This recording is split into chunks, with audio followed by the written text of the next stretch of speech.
ខ្ញុំបាទគង់ណៃយកបីដងវាយខែមរាំងនិយម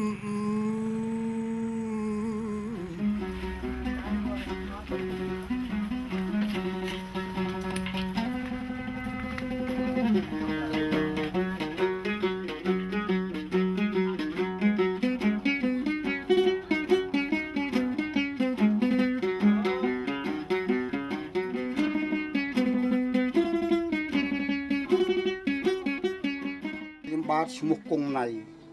ស្រុកកំណើតខ្ញុំបាទនៅភូមិដូងនៅខេត្តកំពត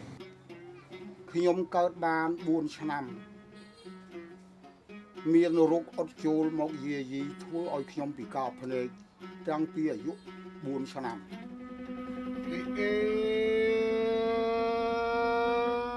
អាយុខ្ញុំ7ឆ្នាំខ្ញុំដឹងថាខ្លួនខ្ញុំពិការភ្នែកហើយខ្ញុំមានសេចក្តីគិតថាមិនដឹងជារស់ស៊ីអ្វីដើម្បីដោះស្រាយជីវភាពឲ្យបានរួចឲ្យបានរស់នឹងគេព្រោះពិការភ្នែកទទួលថ្ងៃមួយ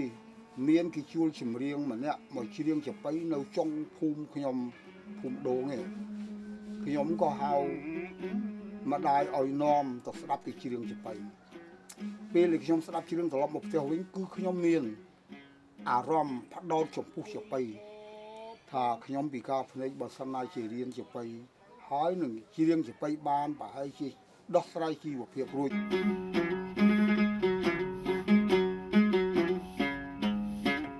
តាមពិតគួរស្ដាប់សូរស័ព្ទសំដីលោកហើយគប្បីគោរព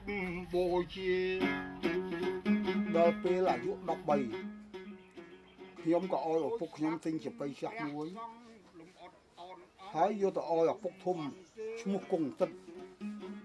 គាត់បង្រៀនចាប៉ីគាត់ថងក្មួយគេមើលឃើញខុសកបោឲ្យគេមើលខ្ទង់ចុះក្មួយឯងមើលមិនឃើញរៀនយ៉ាងម៉េចក៏ខ្ញុំថាលោកអ៊ំឯងដេញបត់ចាប៉ីបត់ថាត់ជាបត់សំពងបត់ឲ្យគ្រប់បត់នោះខ្ញុំទៅទិញមាត់ឲ្យចាំខ្ញុំក៏ទៅទិញចាំតាមគាត់ហើយបានខ្ញុំយកចាប៉ីនោះមករាវខ្ទង់តាមទៅសំលេងខ្ញុំទៅទិញចាំអញ្ចឹងបានសេចក្តីថាចាប៉ីនោះខ្ញុំចាប់ផ្ដើមរៀនពីអាយុ13ឆ្នាំរៀនអស់រយៈ2ឆ្នាំអាយុ15ខ្ញុំបាទចេញសម្ដែងទៅតាមបុណ្យនៅក្នុងភូមិគឺបាន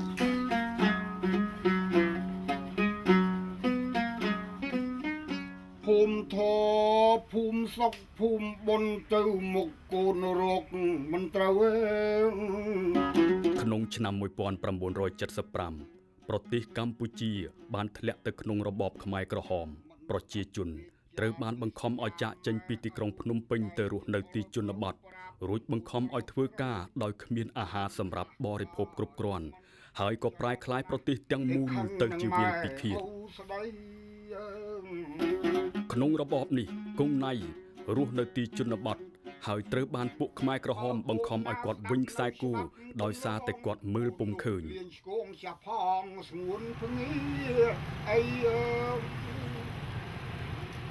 បន្ទាប់ពីរបបនេះដួលរលំទៅគាត់បានចូលមកនៅទីក្រុងភ្នំពេញ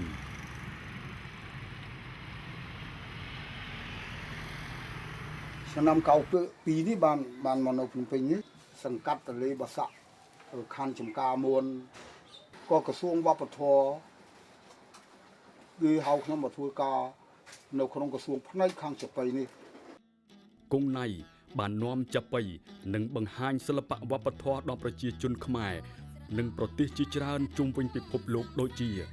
ប្រទេសក្នុងតំបន់អាស៊ីសហរដ្ឋអាមេរិកចក្រភពអង់គ្លេសប្រទេសអូស្ត្រាលីនិងប្រទេសញូហ្សេឡែន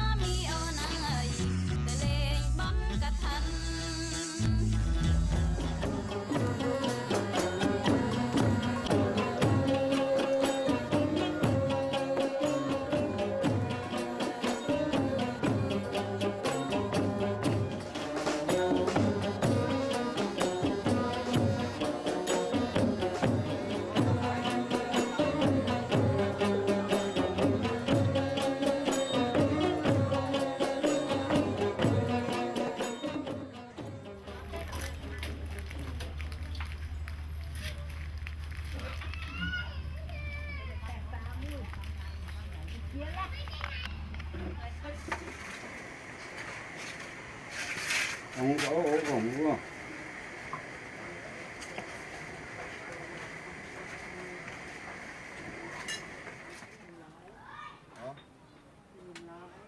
Một số ban phó, một số phó.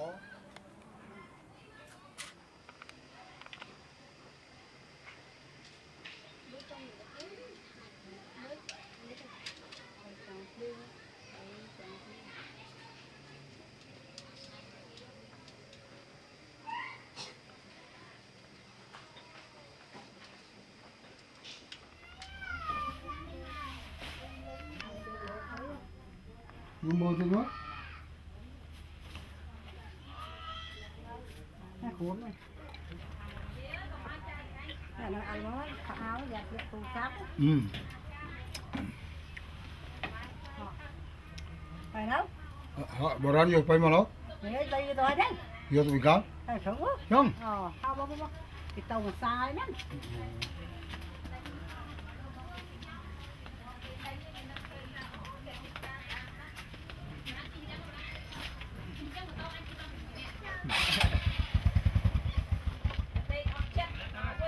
Tích vui bị thon của tích. Nhà bom thôi à. លោកតាគង់ណៃជាគោរពព្រឹទ្ធាចារ្យរបស់សិល្បៈខ្មែរអមតៈសពថ្ងៃនេះគាត់កំពុងផ្ទេរចំណេះដឹងរបស់គាត់ទៅឲ្យក្មេងៗជំនាន់ក្រោយ អង្គការឲ្យជួលទៅគេឲ្យខ្ញុំបង្រៀនសិស្សហ្នឹងមាន4នាក់ស្រី2ប្រុស2ដែលចាប់ជួលពីឆ្នាំ2003ហ្នឹងគាត់ឲ្យបង្រៀនសិស្សហ្នឹងតែម្ដង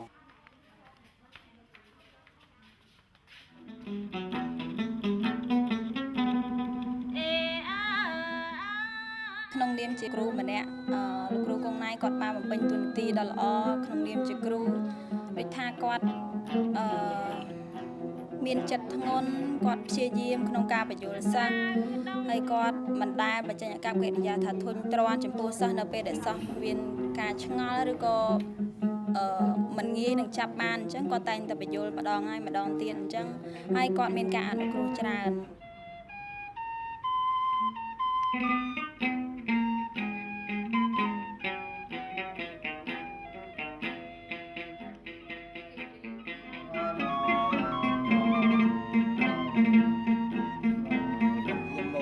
ខំហាត់ពុតដើម្បីលួតដំឲ្យសិស្សនឹងខំក្រៀបសញ្ជក់ដើម្បីជួយរក្សារឿងខ្ញុំថាមិនគិតឲ្យចោះដើម្បីជួយរក្សាសម្បត្តិវប្បធម៌របស់ខ្មែរនឹងឲ្យបានគង់វង្សទៀតឲ្យជ្រៃអើយផ្លែចាំចាំបាយចិត្តឲ្យអាននឹងដល់មុខសំសាឲ្យអាននឹងដល់មុខសំសា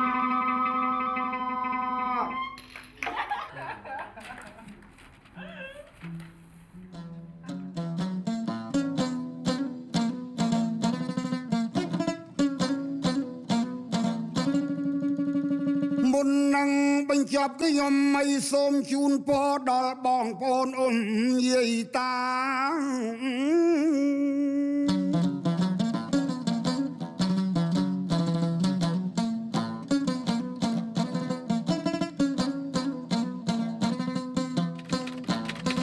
បងប្អូនភូមិក្មួយក៏មកសូមបានសុខខាទាំងប្រុសស្រីសូមឲ្យបានសុខទាំងថ្ងៃយប់កុំឲ្យមានជួបអាសន្ន